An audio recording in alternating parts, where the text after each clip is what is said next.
Hi, I'm going to talk to you today about some of the global trends in automobile energy consumption and how those are going to affect the future of alternative energies.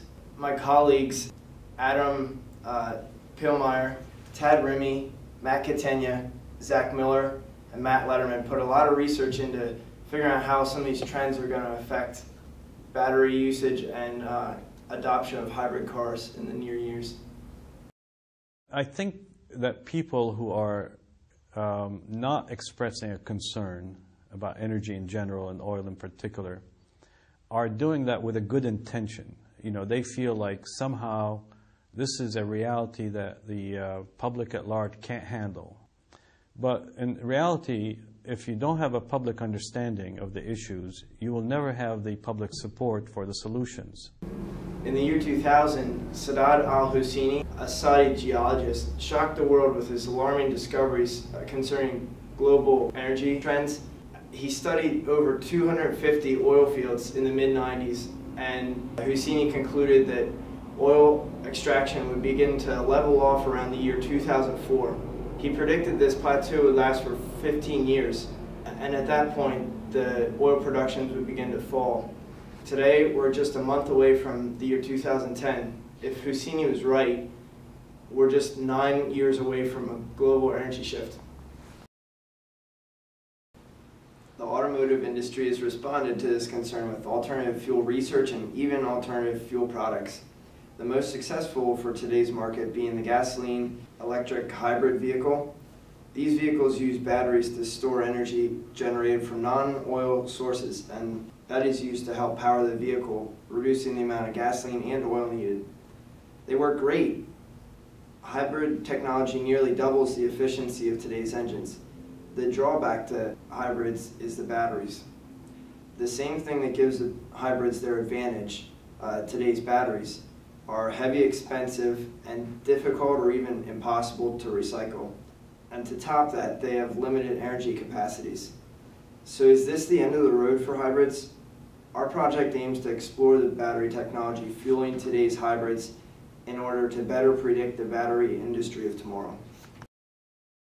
If we take a look at all the hype in today's society about energy, hybrid and electric cars are all we hear about on the radio and the news. And for good reason. In a 2007 Department of Transportation study, there were 254 million registered vehicles in the United States.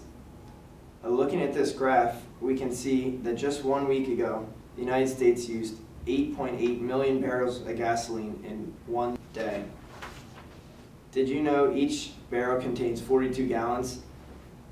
Over the course of the year, we're consuming about 1.4 billion gallons of gasoline. Sounds like a lot, doesn't it? Interestingly enough, gasoline prices have remained fairly priced and fairly consistent for almost a year. So with gas prices being stable, we're starting to see hybrid and hybrid electric sales diminishing, right alongside with the research for this alternative energy. If we take a look at this graph, this clearly represents this argument. While oil prices are moderate to low, the market attractiveness for electric vehicles is low. Why do you think this is? It's price. The initial cost of electric and hybrid cars are a little too steep for the average middle-class worker. In fact, the cars themselves are relatively cheap to make. It's the batteries which make up nearly 70% of the car's worth. Our struggle today lies with the big three, General Motors, Ford, and Dodge, Chrysler. They're struggling today to fund these technological developments, which nobody knows when or how the market will consume. So why plunge headfirst into uncertainty? This is where we're seeing the decline in research progress being made, at least in terms of hybrid and full electric car batteries. To help my colleagues determine these trends in the coming years, we utilized a thing called a clue detection engine. The use of a clue detection engine can provide insights into trends as they occur in both the short and long run. Most engines rely on data observations over long periods of time, spanning months or years in most cases.